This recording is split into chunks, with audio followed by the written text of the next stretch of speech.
আমার সঙ্গে আরেকজন ভাই আছেন। আমরা প্রত্যেক দিন সকালবেলা এখানে ফজর নামাজ শেষে ব্যায়াম করি, খুব ভালো পরিবেশে। আমার সাথে ইনিও ব্যায়াম করেন। ব্যায়াম সম্পর্কে আমি আপনাকে জিজ্ঞেস করব, ব্যায়াম করার পর কি কি প্রতিক্রিয়া হয় এবং কি কি উপকার হয়। আলহামদুলিল্লাহ, আমি আজকে প্রায় 36 বছর যাবৎ এই ব্যায়াম করতেছি। টিম লিডার আবার বিভিন্ন সময় বিভিন্ন জায়গায় যখন যেভাবে থাকি ব্যায়াম করি। আমার হাতে গড়া অনেক লোক ব্যায়াম শিখে শিখে চলে গেছে, আবার কিছু সংখ্যক মারাও গেছে, তারা যার যে ভাগ্য আছে আর কি। আমরা আমাদের প্রধান উদ্দেশ্য হলো নিরোগ দেহ, আমাদের শরীরে যাতে কোনো প্রকার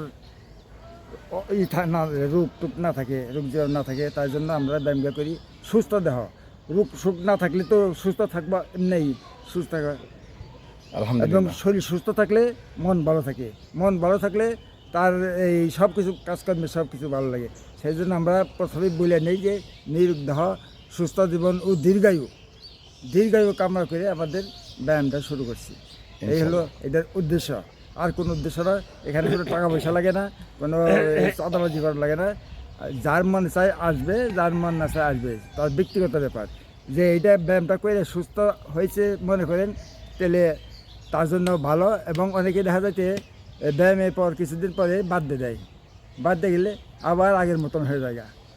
ব্যায়ামটা করলেই শরীরটা সুস্থ, 7-8 দিন বা কাজকর্ম করবেন, অফিসে কাজ করবেন, চেয়ারে বসে কাজ করবেন, হাইটে কাজ করবেন, শরীরটা সুস্থ হবে এবং শরীরটা খুব ইজি লাগবে, হালকা লাগবে। শরীরটা রাত্রে ঘুমাইতে গেলেও একটু আরাম লাগবে।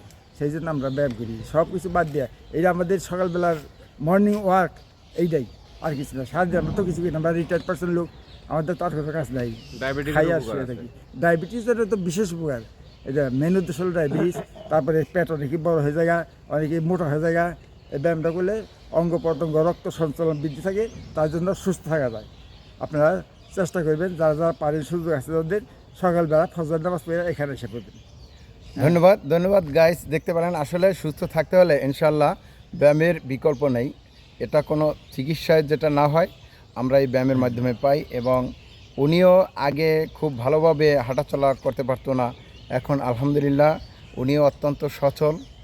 আর ভালো রাখার মালিক আল্লাহ, আমরা চেষ্টা করতে পারি। চেষ্টা করতে হবে। ধন্যবাদ সবাইকে। এখানে কোনো টাকা পয়সা লাগে না, যার মন চাইবেন আসবেন, কোনো চাঁদা দিতে হবে না। ধন্যবাদ। আসসালামু আলাইকুম। ওয়ালাইকুম সালাম।